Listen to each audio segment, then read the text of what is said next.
Welcome to home cooking channel. అందరికీ hi అండి. ఈరోజు పెసరపప్పులో టమాటాలు వేసుకొని పప్పు చేసుకుందాం. ఈ పప్పు చాలా టేస్టీగా ఉంటుందండి. రైస్లో ఈ పప్పు కొంచెం నెయ్యి వేసుకుంటే దాని టేస్ట్ అయితే చాలా బాగుంటుందండి. ఈ పెసరపప్పు ఎలా చేసుకోవాలో చూసేద్దాం.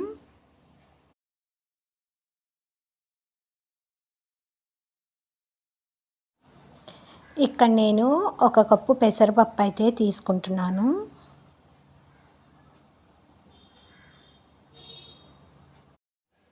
కుక్కర్లో కొన్ని నీళ్లు తీసుకొని ఈ పెసరపప్పును కూడా దానిలో వేసుకొని ఒక 5 నిమిషాల పాటు నానబెట్టుకుంటున్నాను.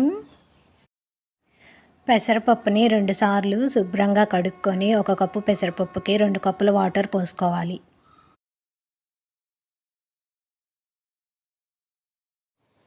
పెసరపప్పులో వేసుకోవడానికి ఇక్కడ ఒక ఆనియన్ సన్నగా కట్ చేసి పెట్టుకున్నాను.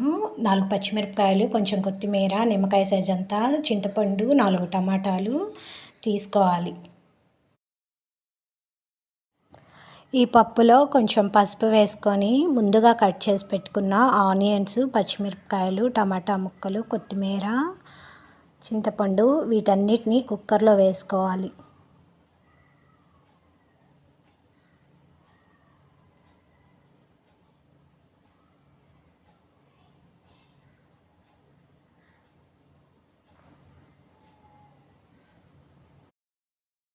ఈ కుక్కర్ని గ్యాస్ మీద పెట్టి 4 to 5 విజిల్స్ వచ్చిన తర్వాత గ్యాస్ అయితే ఆపేసుకోవాలి. పెసరపప్పుకి అయితే పోపు అయితే పెట్టేసుకుందాం. బాండీలో 2 స్పూన్ల ఆయిల్ వేసుకొని 4 వెల్లుల్లి రెబ్బలు దంచుకొని తాలింపు గింజలు అయితే వేసేసుకుందాం. కుక్కర్ మూత అయితే తీసేసుకొని రుచికి సరిపడినంత సాల్ట్, కారం వేసుకొని పప్పు అయితే మెదుపుకుందాం. పెసరపప్పునైతే ఈ విధంగా మెదుపుకోవాలి. పప్పు ఇలా లూజ్గా ఉంటే బాగుంటుందండి, మరీ గట్టిగా ఉంటే బాగుండదు. మెదిపేటప్పుడే కాస్త వాటర్ యాడ్ చేసుకుంటూ మెదుపుకోవాలి. ముందుగా ప్రిపేర్ చేసి పెట్టుకున్న పోపును కూడా వేసేసుకుందాం. చూసారు కదండి పెసర టమాటా పప్పు ఎలా చేసుకోవాలో. మా హోమ్ కుకింగ్ రెసిపీస్ నచ్చినట్లయితే సబ్స్క్రైబ్ చేయండి. మరిన్ని రెసిపీస్తో మళ్ళీ కలుద్దాం.